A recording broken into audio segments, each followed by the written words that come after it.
now. Okay. Give me 1 second. No worries. You see the record button there, Nick? Yeah, no, you're done. Only one of you needs to record. Cool. No, I'm having some minor technical difficulties. Okay. Yeah, okay, great. Well, this is going to be a really interesting episode. I'm really looking forward to this. I love talking to people with crazy ideas like the Earth is a spinning ball flying through an infinite vacuum. Well, folks, welcome to the Homespun Yak. Today's going to be probably one of our most interesting episodes ever. Kyle, do you want to introduce our wonderful guest? Yeah, well, we've got David Weiss here today. Some of you may know as Flat Earth Dave. And, you know, as a podcast, if you listen to us, we're, you know, not afraid to have conversations with people that, you know, we don't know much about or maybe disagree with even, because we're not so close-minded that we can't even have a conversation. So, you know, someone from Dave's camp reached out to us, and we definitely jumped on the opportunity to talk to him. He's been a guest on a lot of really funny and famous podcasts with Sam Tripoli, Eddie Bravo, to name a few popular people. And, you know, Nick and I, we don't know a ton about flat Earth in general. So maybe just to kind of kick it off, I just wanted to ask, you know, was there a particular defining moment in your life that kind of turned you into a flat Earth believer, or has it been more of a slow and steady development, like a slow burn? No, there's a defining moment. That defining moment is, and it's the same for everybody, is when we stop bugging me with this nonsense. I'm not going to look at your 1 minute video. I refuse, because it's idiotic. We've known the Earth has been a globe for 2,000 years, and you know, I'm not wasting my time. Then when finally somebody convinces you to look, and you actually look in the right place, and then that's not, if you Google flat Earth, you end up with pictures like this. No flat earther thinks that the Earth is a disc floating in space. Nobody thinks that. So you Google flat Earth, and it sends you to the Flat Earth Society, and you start reading. It says, well, flat earthers believe that the Earth is rising at 9.8 meters per second, and that's what gives you gravity. And no flat earther believes that. That's disinformation. So that site is to make you never look at flat Earth again. It's a government-run disinformation site, and it's the #1 hit that you'll find when you search flat Earth. So that defining moment was when a good you know, fellow researcher, Sophia Smallstorm, she told me, hey Dave, I think the Earth might be flat. And I was like, are you friggin' kidding me? What do you got? And she sent me over a series of videos that Mark Sargent was putting out, who's I call him the grandfather of flat Earth at this point. And he was forced to look into flat Earth, and he's like, wait a minute, this is weird. And he's like, all right, how does this work on a globe? And he can't figure it out. So he put out a series of short videos called Flat Earth Clues. And basically he was putting them out there saying, you know, if the Earth is a globe, how do you explain this and this and this? And he figured some PhD, some professor, somebody would get back to him and say, listen, dummy, this is how it is. No one ever got back. And the more you look, the more you realize, like, first, our idea of what flat Earth is insane. It's not what, you know, the idea that they've programmed us to think what flat Earth is, you know, it's a, you know, you get to the edge and all the water falls off and you fall off into space. No flat earther believes that. Then you start looking into, well, what is the heliocentric model? I'm going to ask you guys 4 questions, and I got them all wrong, just so you know, so there's no pressure. Okay. When I was asked, how fast is the Earth spinning in the heliocentric model? Oh, I have no clue. Yeah. Okay. See, idea. but you guys believe the Earth is a ball. By the way, I'm not picking on you for your crazy ideas, because I had them too. Please feel free. All right. I'm not picking on you, because of course the Earth is turning. I have no idea how fast it's turning. It's turning at 1,000 miles an hour at the equator, just over 1,000 miles an hour. I'm rounding down. So that means when you're watching the sunset, the sun's staying still and you're falling over backwards. You're on a ball and you're falling over backwards to make the sun appear to set faster than the speed of sound, right? And all the air is velcroed to the earth, turning with you, which is ridiculous. While that's going on, you're orbiting whoops. Oh, there goes that. It's gone. And you're orbiting the sun at 66. I didn't give you my I didn't ask you how fast, but you won't know. 66,600 miles an hour. You're chasing the sun at, you want to take a guess? Just take a guess. How fast the sun is flying through space. And as we're orbiting it with all the other planets, orbiting it on the same plane, right? The sun's going, we're all orbiting our on this solar same plane. system. We're not coming in at all. All the planets aren't coming in at different angles. They're all on the same plane. We're chasing the sun at how fast? Take a guess. Come on. 87,000. Over 500,000 miles per hour. Okay. And that entire system is moving sideways at like 1.2 million miles per hour or 2.2 million. No one, science can't even decide. Okay. All of these motions are happening, and we have lakes that look like this: perfectly glass, calm, testably, scientifically, provably flat water. Large bodies of water at rest lay flat, right? Even though science tells us, and I used to think this was the coolest thing, that when the earth is spinning, look at me, I got extras, right? Nice. Wow, you can see right through it. You can see right through it. Look at that. When the earth is spinning, the water bulges at the equator 14 miles high. That's what they tell us. 14 miles high, right? That's taller than Everest, okay? That's 3 times the height of a plane cruising. So when I fly from North America to South America, at some point I have to triple my altitude just to skim over that hump of water. That's crazy. Doesn't happen. There is no hump of water. And if there was, all of Central Africa would be covered in water, but it's not, right? Where's I going with that?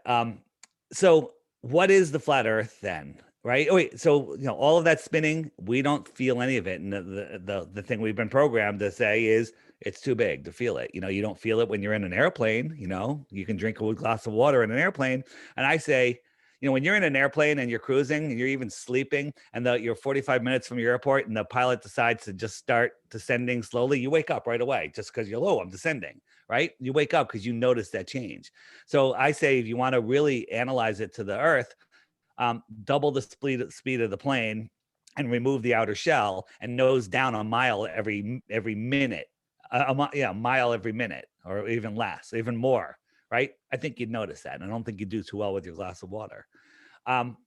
So what is the flat earth? And then I'll let you guys ask question. The way I describe it is there's no solar system. There's the earth system. The earth is the basement of the universe, right? So think about what a pond is. See this lake right here. What's holding the water in? Why doesn't the water just go somewhere? What's holding it in? It's in a container. That's the shoreline. The land is just higher than there's land underneath the lake, but it's just lower than the water. The water is set in its basin, right? And the edge of the lake is the land that's higher. Okay. So if I was in a canoe and I went to the end of the lake, would I fall off the lake? No, I'd get to the end and I'd climb up onto the land. I can go for a walk, right? The world oceans form what I call the world lake. We have all these islands, which we call continents, and they're all surrounded by water, but all of the water is surrounded by its container. And that's the land that we call Antarctica. Antarctica is the highest land on Earth. What is out here? We don't know because it's off limits to everybody until the year 2041. And if we don't figure it out by then, they're going to kick the can down the road another 60 years because it went into effect in 1959 after Admiral Byrd flew out over Antarctica, said there's land bigger than the United States filled with resources that no human has ever seen. Right. And he came back. That's the end of the talk about Antarctica. The treaty goes into effect. Nobody can go beyond 60 degrees south without a permit, and you can't get a permit. All the countries in the world agree, and there's no independent exploration of the exterior or the outer space hint of Antarctica. So 2041, what's the significance of that date? That was 1959. I was at 62 years, whatever. They had to put a limit on it somewhere, and then That's when the treaty expires. that's when the treaty expires, but it won't expire because I don't think any of us are going to be alive by then. But that's a whole nother story. Well, I guess you said, when you initially look into flat Earth, just a general person like us who know basically nothing about it. If we Google flat Earth, it's laughable pictures, laughable videos, easily dismissible, and you just kind of move on and Sure. laugh about it. Yeah.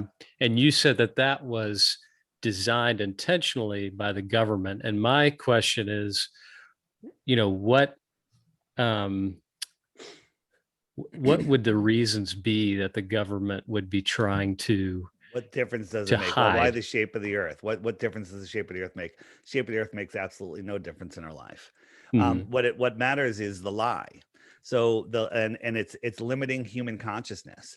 If they put us in a cage, like if the government said, "Up, you're no longer allowed to leave your yard," you'd be pretty pissed off. Not going to last long. You're going to go crazy. You're going to kill somebody.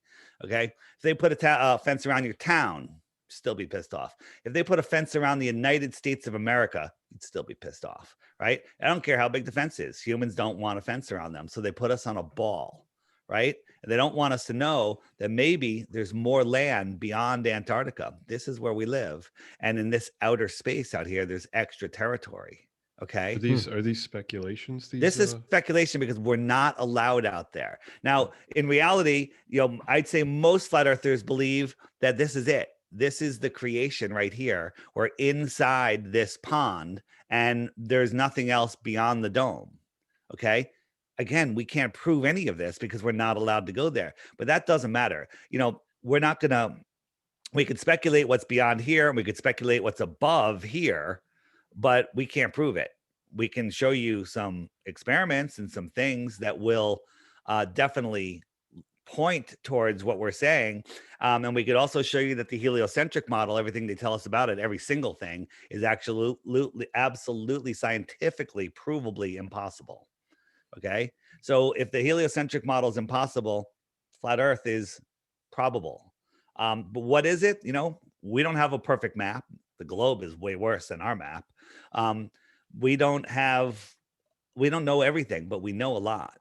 So, if the Earth is a ball, it has a rate of curvature and we can see too far. We can just see things we can see too far. So what's your number one question that you would have? Because there's so many, we only have an hour. So what would you like to address? Like, what would be your number one proof the Earth is a globe? I don't really have necessarily something about the proof, but I have a question about the Antarctic, kind of surrounding the entire world. Yeah. How would that fit in? And I have no idea where you would come from on this, but how would that fit in with like climate change, for example? Yeah, climate change is a bunch of nonsense. They think that they tell us that if the Antarctica melts, Antarctica, they tell us is a little continent on the bottom of a ball. If this thing melted, how would it raise the Earth's ocean? The Earth's oceans are gigantic. How would it raise them more than an inch? But they tell us if it melts, we'd be 200 feet underwater. Well, what if Antarctica? Antarctica is the highest land on Earth. It's like 200 feet of ice over the ocean. And what if it's bigger than all of the oceans and all of the continents combined? If it melted, we'd be underwater. Mount Everest would be underwater. Okay. So that might be true. But this idea that human pollution's bad, don't get me wrong, is causing global warming. This Earth goes through cycles there's climate change all the time. It has nothing to do with anything that we are doing, you and I, but it could have something to do with all of the spraying that's going on in the sky and the geoengineering, which they admit that they're doing. So they could be screwing up natural cycles or trying to hold off something that's happening, but it has nothing to do with the reasons that they give us. So let me just, since you mentioned the Antarctic, so this doesn't show the whole thing, but here is this, I think this circle here, right? This is, well, it's actually a little tighter than that. The Arctic Circle, okay, right? The Arctic Circle is about, I can't do it backwards here, right? And then the Antarctic Circle is out here, okay? So if you're inside the Arctic Circle, Right. And just so you know, the sun goes around, the sun circles around. This is the sun right here. It circles around the flat earth. It's small, it's close, it circles around, and it oscillates between the Tropic of Capricorn and the Tropic of Cancer. Let me show you. Let me pull up my app. It's a little easier to see. Where is it? Is the other sphere the moon in that Yeah, graphic? the other sphere is the moon. Correct. Very good. Hmm. You got to give me 1 second here. Yeah. So when you are in the Antarctic, hold on. Why isn't that going? What is going on here? Well, maybe I won't be able to pull that up today. There it is. Got it. All right. So when you are in the, here we go. All right, you guys can see that? Yep. Yeah. So the sun is the hour hand on the clock. It goes around once a day, but right now it's not attached to the hour hand because we're in fake daylight savings time. That's a whole nother story we can get into if you want, but it goes around once a day. Right now it's over the equator. Why is it over the equator? The equator is that red line. It's because it's March 20. It's close to the middle end of March, and the equinox is right around now. So that's where the sun is in March and September. If I jump the sun forward 3 months to June, it's over the inner circle, the Tropic of Cancer, that inner yellow circle. And that's our summer because the sun is closer to us. Therefore, it's higher in the sky and it's warmer because it's closer. 6 months later, it goes out over the Tropic of Capricorn, and the outer lands, South America, Africa, and Australia have their summer because the sun is closer to them, higher in the sky, and it's farther away from us. It's lower in the sky, right? You understand that? Makes perfect sense. And it's colder because it's farther away. So think about this. You see my mouse? If you're inside the Tropic of Cancer, right? If you're inside the Arctic, if you're near the Arctic and you watch the sun is arcing around you, right? Arcing. You with us? And if you are out here in Antarctica, from out here in Antarctica, the sun is anti-arcing. It's going away from you. They're telling us exactly what's going on. It's the Antarctica. This is the Arctica, the Arctic, and the Antarctic. Interesting, right? This is how compass works, by the way. The north is in the center of the flat earth. South is every direction away from the center. South. Imagine this is a big magnet and you have a compass. South is every direction away. East and west, this is how you circumnavigate the earth. You leave New York, you're heading east. Well, you got to keep turning to the left to make your compass keep pointing towards the north. I'm going dead reckoning 90 degrees and I'm back to where I started.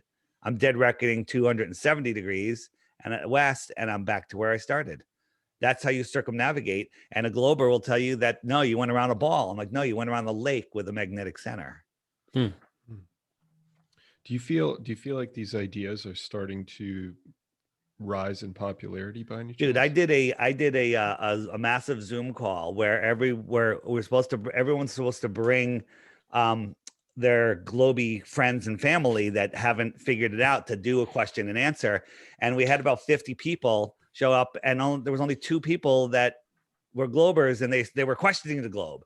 It's like we can't find globers anymore. When you guys are done, by the way, there's a conference on the 26th and 27th in Greenville, South Carolina next week. Is it South or North Carolina? It's in South Carolina. Okay. Right on the edge there. Okay. It's in it's right in South Carolina, and it's a festival. And on Friday there's a picnic in the park all day, and people are just going to be going crazy. And then on Sunday there's more music and some presentations. It's amazing. Friday's free. You can just come from Friday, and the tickets are cheap if you want to go Saturday also. But it will blow your mind because you guys are going to be flat earthers before this show is over. Now, when you go to events like this, are you sort of one of the main presenters? Do you do like experiments in front of audiences, like kind of what you're doing here? Yeah. So this one is a little different. This one is more of a music festival. Like, people haven't been out, and no masks are required, are allowed actually. If you have to wear a mask, you can't come in. 100% serious. So real quick, and then I'll answer that question. On the app here, this is every day there's a featured video. And if you click this box, up comes that video. These are videos that YouTube will not serve you. Like if you search, hey, top 10 reasons the earth could be flat, you're going to get top 10 reasons the earth is a globe. And it's going to be the same old nonsense, right? But these videos every day will give you different videos. I tell people, if you think the earth is a globe, just watch that video every day for 2 weeks and you will know it's not a globe. And if you still think it's a globe, you hit the question mark over here and up comes the top 21 questions. Like, hey, what about eclipses? What about the Coriolis effect? What about ships over the horizon? And like, if I click ships over the horizon, up comes a playlist of videos that explain what you're seeing and how you see it and how to do it yourself and verify it for yourself. And these are, again, videos that Google will not serve you. Tons of other information in there. It's called the Flat Earth, Sun, Moon, and Zodiac Clock app. It's available on Apple and Google Play. So there you go. Okay.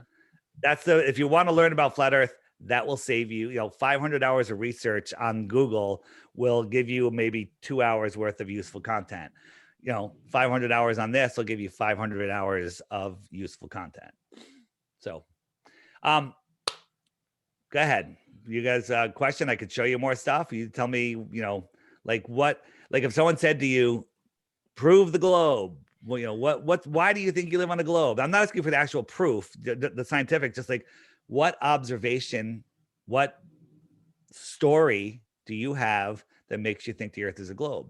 And here's the thing. This is where I see you guys have that look on your face. That look is, I thought there was unlimited proofs of the globe, but I can't think of one right now. It's just because I'm having a blank thought. And I know there's no proof of the flat earth. Well, the opposite is true. There's only proof of flat earth. There's no proof of the globe. Well, I mean, so basically what you're saying is all the satellite imagery that we see is kind of doctored or kind of doctored. Well, fully doctored. Here's an experiment. You can do it yourself. Magnet, compass, just try to push it east and you got to keep turning to make it go east. Any straight line becomes south. So if you Google photos of satellites in space, you only get cartoons. There's not a single photo of a satellite in space. Okay. That's weird. Right. And if you wonder what NASA's doing with all their money, well, they're launching satellites on balloons in Antarctica, tens of thousands of them. They go up on balloons up to 8,000 pounds. They stay up for over a year. And they have ways to recover them in the air and refurbish them and send them back up again. This is a massive program and you don't hear about it. Do you feel like there are particular private entities that are in cahoots with the government? Specifically, I'm thinking somebody like Elon Musk, who's also throwing up satellites. Yeah, well, Elon Musk is not running anything. He's just a puppet. When they privatize the space program, so people can't use freedom of information requests for government documents because they're private. But SpaceX is part of the government. Blue Origin is part of the government. They have major screw ups and they fake rockets in many different ways. They use balloons, they use models, they use CGI, they use projection. This one here is a projection. This is actually a holographic projection, and we've caught them with their projectors on the friggin' lawn. We've seen them.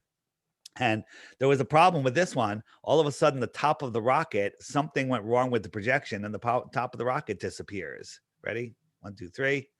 Bam. Where is it? There it is. It's like, that's weird. I'll zoom in on it. And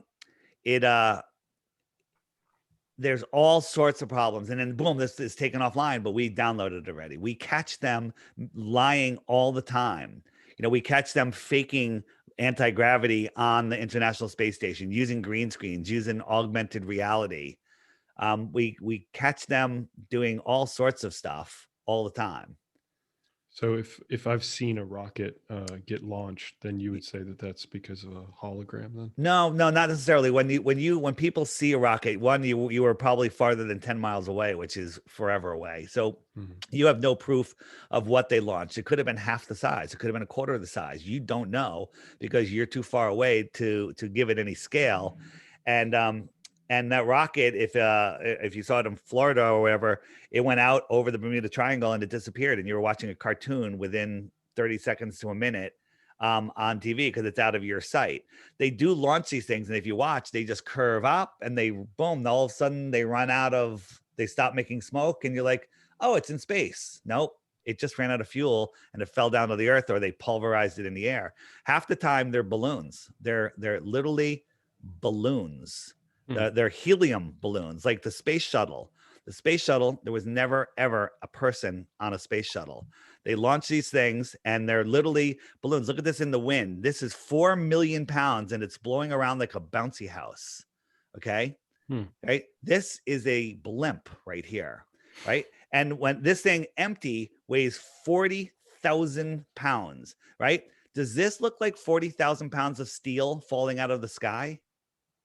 Or does that look like a balloon slowly drifting in the wind? Right? Yeah, I mean, Crazy. it's going Now pretty watch slow.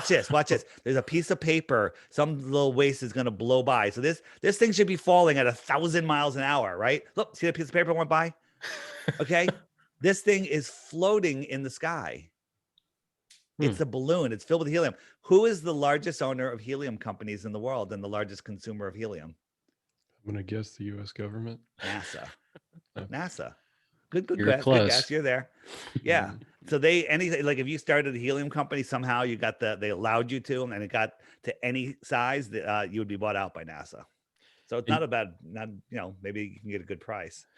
And you said that they're currently in Antarctica now launching balloons all the time, every day. And you every think day. that's because they know that there's stuff beyond Antarctica yes. and they're researching that, or is it for something else? Oh, no, that's well, it's also something else. There might not be using the balloons for that. The balloons, they can keep them over the land. They're the satellites. They have cameras up there. Some of the stuff is for communications. I doubt much of it's for GPS at all.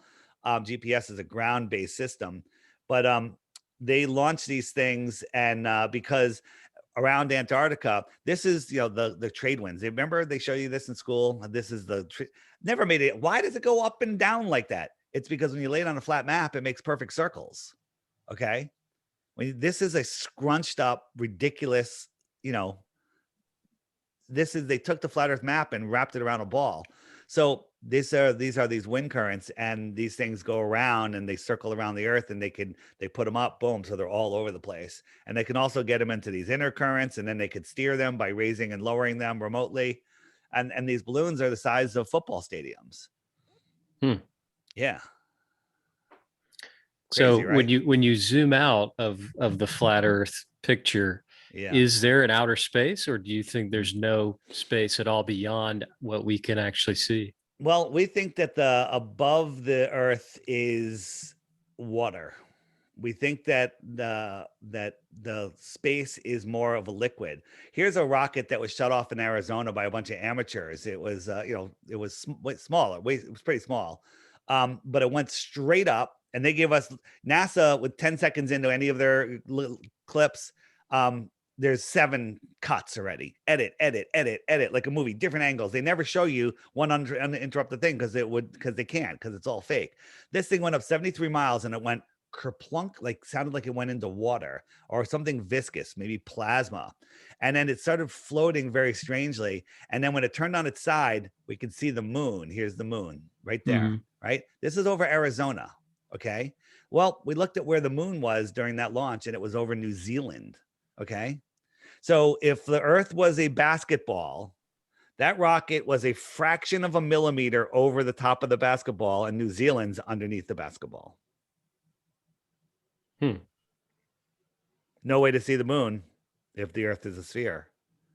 That there alone proves the Earth is flat. Done. Over. But there's a million other things that also prove the Earth is flat. Forget about, the nonsense that NASA, Elon Musk sent his car into space. Did you ever watch it? No, not really. But you heard about it, picture, right? Yeah. Saw the picture. So look at this. Watch this picture coming up. This is Starman, right? And this beautiful shot of the Earth going by. Ready? Take a snapshot, right? Maybe now. Click, right? Why wouldn't that be in every Tesla showroom, on the cover of every scientific magazine, Newsweek, Time, National Geographic? Why wouldn't that be on every advertisement for Tesla? Guess what? There's not a single photo of that anywhere. No magazine, no Tesla showroom, nowhere. Never been used on a postcard, a stamp, nothing. Okay. Elon Musk in that press conference said, you can tell it's real because it looks so fake. We'd have better CGI. That's what he said. Wow. Yeah, I wonder, I don't know. I wonder if he says things sometimes just to be sort of I think that was a planned statement. I'm with you 100% there. Yeah. How they fuck with our minds, it's unbelievable. So check this out. If this is the space station, where's all the land?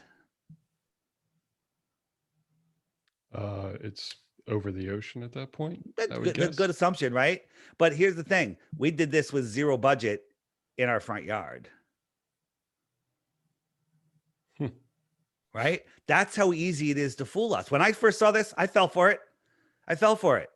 Right? It's so easy. But when you go on YouTube and watch the International Space Station live feed, it's the same 12-minute clip again and again and again for the last 10 years. And if you watch the Earth, it's always a moving camera. When you watch the Earth is curved like this, then it's curved like this, then it's curved like this. It changes, and it just shows you that they're showing us a high altitude shot using a fisheye lens, right? Here's the first spacewalk. His helmet is attached to his suit, but somehow, and his head turns inside the helmet, but watch, his helmet turns. This is claymation. This was the first spacewalk. This is claymation. There's no human in there. This is done with clay. And why would you think that based off of? Well, how would that there is no pivot on the helmet. It's fixed, and their head turns within the helmet. Okay. You'd have to move your whole body to. You have to move your whole body to turn. Yeah, to like that. But his head can turn within the helmet. Here's the visor, and he could look like that. I saw the video just before of the guy from Red Bull who did that jump. The Bumgarner guy. So Felix, yeah. So I was showing you how fast he fell, but for some reason that 40,000-pound tank wasn't falling. Okay. Felix Baumgarten. I you know what? I always screw up his name and people give me shit about it. But sorry, Felix, the Red Bull guy. So here's Felix. And he did 2 test jumps before the one that they televised, but he did them without GoPro cameras. And it basically showed a flat horizon. And then they used the GoPro camera, which shows a curved horizon. If you look, this is about, I don't know, a good fifth, if not a quarter of the Earth, right? If you by the diameter, right? It's like it's pretty big.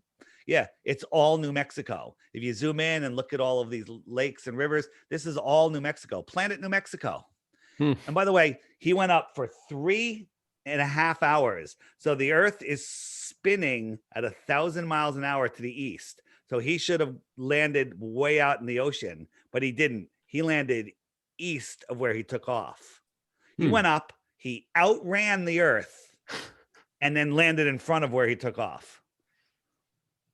And did he make any, I'm sure he didn't, but did he make any comment of like, I look around and I see? He said, I was up there, I saw the curve of the Earth, right? Yeah. Now, there's 2 ways to look at it. One, he was a shill. He knows the Earth is flat, and that whole thing was done to make people think the Earth is flat and make people think the Earth is a spinning globe.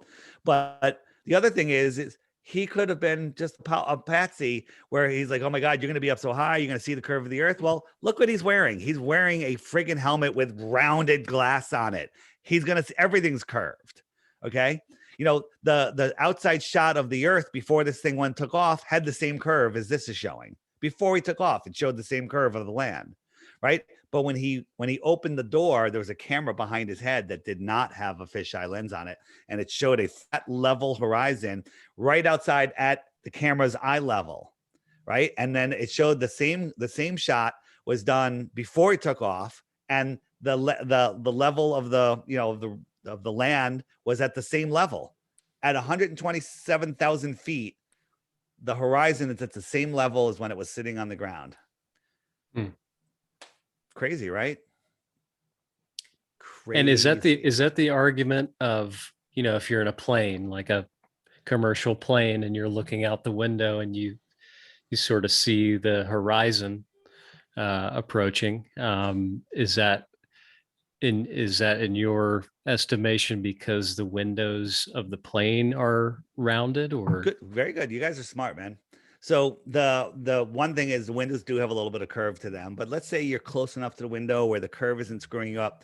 The way our vision works, we can only see so far. The higher up we are, the farther we can see, but we can only see so far before perspective brings the sky and the ground together, and that's the limit of our vision. That's the point of convergence. So if I'm looking straight forward, I can see X distance. I don't care if it's 3 miles or 300 miles, doesn't matter. I can see X distance forward. If I turn this way, I can see the same distance, right?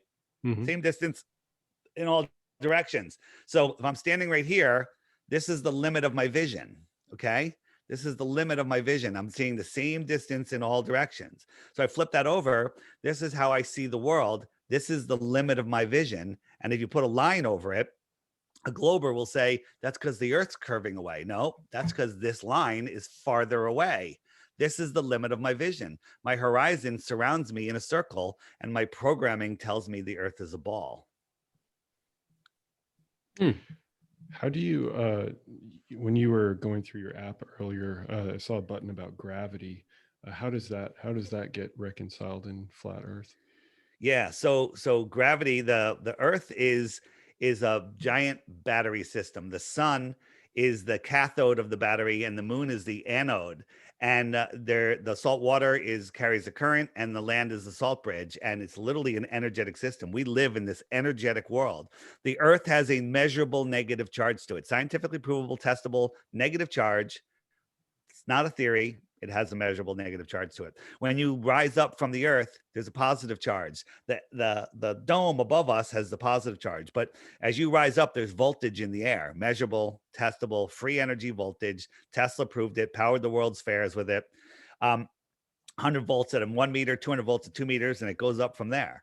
So when you have a negative charge to you, well, you're free moving. The earth does not move. Right. So it has a weak force that says, come this way. I'm negatively charged. Come here. So down is down for me. Down is down for someone in Australia, not up. Up is not down. Down is down for everybody. Up is up for everybody. Left and right, forward and backwards, relative to your own position. Okay. Well, relative to where you are and where you're facing. That's fine. So that negative charge says, hey, that's a weak force. Just like they say gravity is a weak force and everything is attracted to it. So now buoyancy and density do all of the work. They know which way to go. And so if I had a handful of steel pellets and a handful of ping pong balls and I dropped them over a pool, they're both going to fall through the air because they're more dense. The ping pong balls are going to sit on top of the water and the steel pellets are going to go to the bottom of the pool, right? Buoyancy and density, down is down. Now, how do we prove that? Well, how do we know that it's the negative charge that's doing that? And the answer is, well, we can create our own negative charge and see if it defies gravity. And we've done that in a whole bunch of ways. If I could find the video. One of them is, you ever see those triangles, those tinfoil triangles? Right here. Here you go. We electrify it and it goes up. We give it a negative charge and it goes up. It defies what? It's a defying electromagnetism, right? The earth is a static plane. It doesn't move and it attracts everything down. So if you go and search, how does gravity work on a flat earth? You're going to get this Vsauce video that shows up at the top of all results. And it says, if the earth was flat, as you walk towards the end of the earth, you're going to start having to lean forward. And when you get to the end, you're going to be able to stand on the edge of the quarter, right? Well, nobody believes in gravity pulling you to the center. The entire plane is flat. And the entire plane has this negative charge to it and pulls you down. So it seems to me like you're using some levels of science here to show that, to prove that. So why do you choose to look at like the anode and the cathode and negative charges and positive charges, which are obviously also scientific principles, in this instance, but not look at or use science for, or believe, I guess, science in other What, I don't, situations? can you be more specific? Like what? Yeah, like I mean, right, we've got like gravity's laws, like Newtonian laws and whatnot. These are just equations. These are just theories. There's no mainstream science says gravity is just a theory. They don't know how it works. They have to add 90+% dark matter and dark energy because it's the only way their equation works, but it still doesn't work. Yeah, that's true that they have to look at dark matter and dark They make energy. it. You guys know about the 3-body problem? No. I don't. All right. Yeah. Well, I didn't either, so don't feel bad. so we're told that the gravity of the sun is holding onto the earth, and we're falling through vacuum of space, and we're making a perfect orbit around the sun, right? Because the gravity's holding onto it, right? That's what we're told. And the earth's gravity, the earth is holding onto the moon, and the moon is falling around the earth. Okay. Right. When the moon goes in between the sun and the earth, how come the sun doesn't rip it away or at least perturb its orbit a little bit with its gravity? How come when all of the other planets line up with all of their moons, they have the same thing? Their gravity only holds onto the moon. The sun's gravity holds on to them, which are much farther away than our moon, but it ignores our moon, right? None of this makes any sense. A planetary alignment would screw up our solar system and nothing, it would go haywire. So here's the 3-body problem. You could take the world's best supercomputer and you could create a program and say, okay, we've got a ball, it's the sun, and it's got this much mass. And we have the ball that's the earth, and we put them into orbit. It's got this much mass, and it'll work perfectly. And you can predict where it's going to be into infinity. Right? Works perfectly. Then you add into this world's fastest, best supercomputer in the world, you add a 3rd body, a moon or another planet, and put it in orbit around one of those bodies, and the entire system falls apart. It goes into random mode and it never repeats. However, if you go out tonight and look at the stars next year, same night, same time, those stars, every star will be in the exact same position. We're corkscrewing through the universe, but somehow all of those stars will be in the same position. You guys have the Georgia Guidestones, right? You're close enough. Do you know where that is? The Georgia Guidestones? You've heard of We're them? pretty close. I've heard of them, but I'm not really Yeah. familiar. So the Georgia Guidestones are like this monument that came up in 1980, very mysterious. It has the marching orders of the New World Order on it. One of them never letting the population of the earth rise above 500 million again. Again, it says. Fascinating. Maybe they're expecting some calamity, maybe a great reset of some sort, right? But in the center stone, there's this thin little hole, like a straw hole. And if you look through it, even though we're corkscrewing through space, you see Polaris. Polaris, the North Star. If you do a time lapse, all the stars spin around it, and Polaris is there. How could that be there for over 40 years with all of the motions, all of the spinning and turning and twirling and trillions of miles we traveled? How does Polaris never move from that hole? I couldn't say. Yeah, well, you could say that we're not spinning, twirling, and whirling and traveling trillions of miles. You could say that. You could, right? You don't have to know how the other way is, but you could say one of those things is impossible. Okay? You could. One of those things is impossible. And I guess, when I just think about, looking through history with people like Galileo, Copernicus, who earlier working with telescopes, recording planets, stars of what they're seeing in the night sky. Have you looked into like any figures or societies in history that correlate with maybe what the flat Earth theory is now? You mean like every single culture ever before NASA? NASA is the only one that has the heliocentric, globe. Now, the whole thing, you guys know the story of Aristophanes. Do you remember that from school? Aristophanes, the Greek guy that measured the sticks and shadows and figured out that it works. And then if you watch Cosmos with Carl Sagan, or even the new one with Neil deGrasse Tyson, the high priest of scientism, he says the only way it could work is if these two sticks were on a curved earth, and one, and that way one of them would have a shadow and one of them wouldn't, right?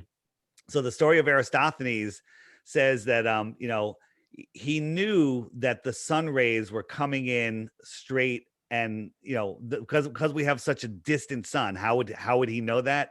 How would he know the sun is 93 million miles away when when that's just a theory. He said because it's so far away, all of the rays come in straight. And if I could find that image, it would be a lot better as I'm talking, but I'm screwing myself up. We'll use this one. So although no one's ever seen rays come in parallel, they come in crepuscular like this. And on a ball Earth, this is what he did. Hey, there's no shadow here in Said. And then over here, his friend 500 miles away, at the same time, he's got a straight up and down stick and it has this shadow. He did an equation, perfectly good math, and he figured out the sphericity of this ball within 2%. That's the story that all kids are taught, right? Brainwashed into everybody. But on a flat Earth, the sun is small and local, and we have no shadow here. We have the same angle over here. He could do the same math, which is great math, and tell you what the sphericity of this flat surface is, right? We don't live on a math equation, right? And you can't have a fake variable that, you have one bad variable, it ruins everything. Like the sun is 93 million miles away.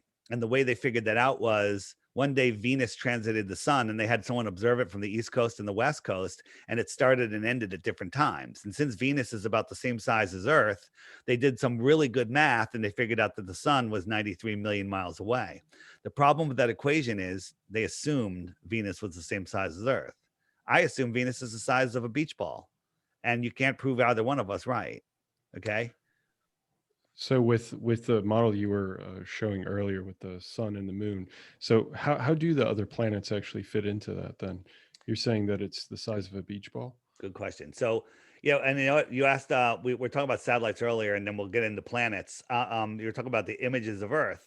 So here are the two famous pictures of Earth. This one was on everyone's iPhones when the iPhone came out, part of the deception. And this one was the next one that they showed us. Well, the United States grew twice the size in this one. And this one, it's tilted away, so it should be smaller. But this is clearly photoshopped. As a matter of fact, Robert Simmons, the NASA visual artist, he admitted in an interview that he made it in Photoshop from strips of data, right? All of these clouds are stepped and repeated, right? He talked about how he added the colors, and he said, well, this is a desert area, so I made it browner. And this area had more algae in it. I got data that had algae in it, so I made the water greener.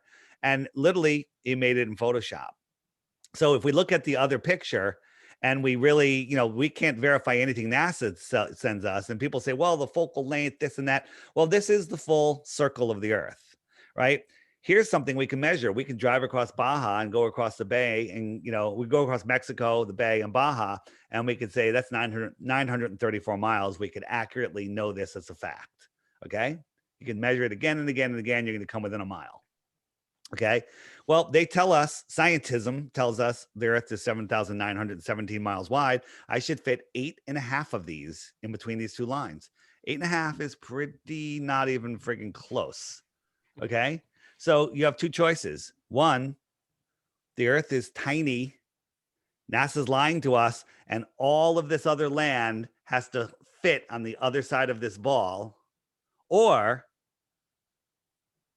the Earth is tiny. The Earth is tiny. All that has to fit. Or perhaps maybe these continents don't exist. Okay. Or the other answer is NASA's full of shit, and that's a painting. Okay. I think you guys know the answer, but it's a hard one to say. That's based off of a linear model, right? Like you're going straight through the land, while the idea is that it's a curvature. So no, diameter, not circumference, diameter. A diameter is a straight line. Mm-hmm. And I'm showing you edge to edge. Now, let's say that the focal length of this, for some reason, it isn't seeing the full edge. Well, that would mean that, maybe it's a 1/4 of an inch wider. If we look, if I'm not seeing the edge, there's a little bit hidden. It ain't this much hidden. It maybe it comes out to here, Mm-hmm. So 8.5. You can't fit 3 in there, 3 or 4.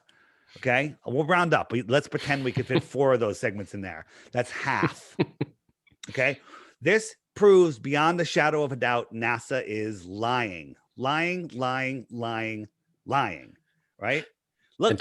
These liars. These guys just got back from the moon. Greatest mission ever. Coolest thing ever. They should be high-fiving and hooting and hollering, but it looks like somebody just shot their fucking dog. Well, I was going to actually ask about, any astronaut testimony. Like, I know Neil Armstrong, kind of people thought he might have went off the deep end. He's kind of said he some couldn't wild handle shit. the lying. He couldn't handle it. Well, they were also held in containment for 2 weeks, weren't they? So Well, I wouldn't. I mean, come on. You just did the greatest thing ever. I've been in containment for a friggin' year. Well, not really. I ignored everything. Right. I'm doing pretty good. Right. Don't give me that crap. But I mean, was there anything that he said or that NASA was trying to not let him talk or let people say anything? Absolutely. There was an interview not that long ago. Somebody wanted to interview him, and Neil sent a message out, through a mutual friend that said, "Hey, I can't grant you that interview. If I do, they'll kill my whole family." Now, I don't have proof of that, but it sure makes a lot of sense.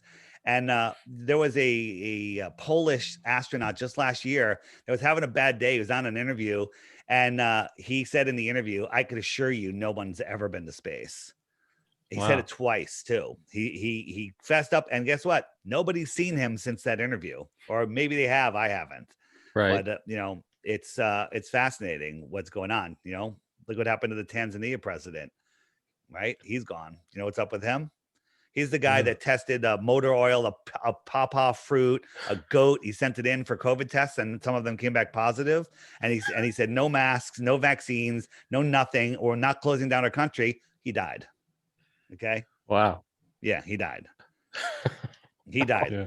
So, hey, here's another thing, because we're running out of time. Yeah. Mm-hmm. If you wanted to go from Santiago, Chile to Australia, what would be the fastest route on an airplane? Give you a little hint. Straight line, right? That would be the fastest, right? But if you're not allowed to fly over Antarctica, let's say you just have to fly over here, go over Easter Island, plenty of places to land in case of an emergency. There's islands out here. That would be the shortest route. But this is the route that they actually take. They go all the way across the equator, across the United States, and all the way down. And if you want to go to this side of Australia, they go all the way up, all the way over to Europe and Dubai, and then they go down. Why would they do that? Well, if you look at that same route on a flat Earth, all the way up across the United States, Europe, Dubai, Australia, a straight line. Airplanes fly straight and level over the Earth plane. The ocean is flat. It does not curve. Ocean level, not ocean curve. We can see too far. Well, how come we can't see Mount Everest? Did you want to ask that question? Yeah. I mean, it's air density, because when you're looking into the distance, the air is thicker. When you're looking across the plane, when you're looking up, it gets clear very quick. But when you're looking across the plane, the air density becomes opaque, and you can't see. You can't see forever. You just can't, because here's a shot. So there's more and more and more mountains, but they just get lighter and lighter. There's another mountain out here, but it looks like the sky. So you just can't see forever, right? Here's a shot in Aluja, France. This is the famous viewing spot, because when they look out over the ocean, Mount Canigou is out here. Okay. Mount Canigou is 175 miles away. But according to Globe Math, from this altitude, looking out at 175 miles, the very top of Mount Canigou should be a mile below the physical curve. So this is the horizon, and a glober would have you believe this is as far as you can see because of the globe, because of the curve of the Earth. But this is just perspective. And the light that's bouncing off of Mount Canigou, you can't see it, because it can't push through the atmosphere, so it just doesn't make it to your eyes. But on 2 days a year, when the sun is on its journey in between the tropics, as I was showing you before, it lines up with Mount Canigou, and all of a sudden, you can see Mount Canigou. This very top over here should be a mile below a physical curve, but this isn't a physical curve. This is just the limit of your vision, and the sun backlights it. Now, it's not a mirage, because a mirage can't block out the sun.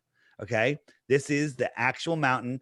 The top should be a mile below the curvature. We can see the entire mountain. And how far away is that? 175 miles. Wow. Yeah. So, and there's so many things. I mean, if you watch, this is over, where is it? It's Bulgaria. I think it's Bulgaria. And if you just watch, the Earth isn't spinning. The sun is just going away. It's just going away. It's circling over the Earth, and it looks like it's getting lower just due to perspective. Yeah, we're not spinning. We're stationary, and we live in the. So why the lie? Real quick, why the lie? We're because the evil people that are running this world, and I call them people very liberally, are they want you to believe that you're on a spinning ball flying through an infinite universe where you could die at any moment, where catastrophes could happen. They want you living in fear of shortages, fear of asteroids, fear of nuclear bombs, fear of terrorists, fear of everything. And it's because when you're living in fear, you can't use your mind to manifest the world that you want, because they don't want you knowing that you have great power, that you are at the center of creation, that you are a powerful being and nobody has dominion over you. Any rules that you've been following during this COVID thing is because you believe somebody has authority over you when nobody has authority over you. There's no law. There's no law that they can make. The only law is natural law. Don't kill anybody. Don't break their free will, and help your neighbor. That's it. That's all you got to do. You have to maintain control of your soul and be a good person. And that's it. Right? But they're trying to steal your soul with the soul lure system in the Heliocentric trick model. Well, I think on that note, that was a great finishing point. Yeah. Thank Guys, you so much. Thank you if you so want to much. learn about the flat Earth, Sun, Moon, and Zodiac clock app, it's $2.99. If you ever drink a Snapple, that's gone. You're gonna piss it out, and it's gone. You'll have the app forever after that, and you get new stuff every day. It has curvature calculator in there. It tells you how to do your own experiments, tons of stuff. Read the reviews, and you'll buy it. All right. So you can find me at theflatearthpodcast.com, the Flat Earth Podcast Instagram, the Flat Earth Podcast. Actually, we have we've been very slow, new episode coming out either tonight or tomorrow. All right. Awesome. And that's all I got to say about that.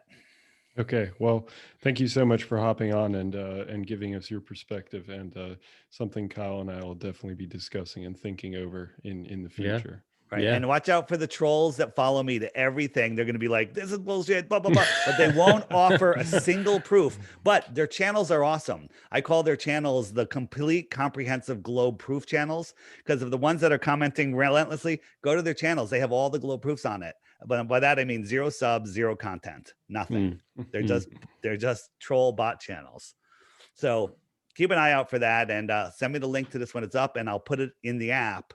And it'll be on the interviews list in the app.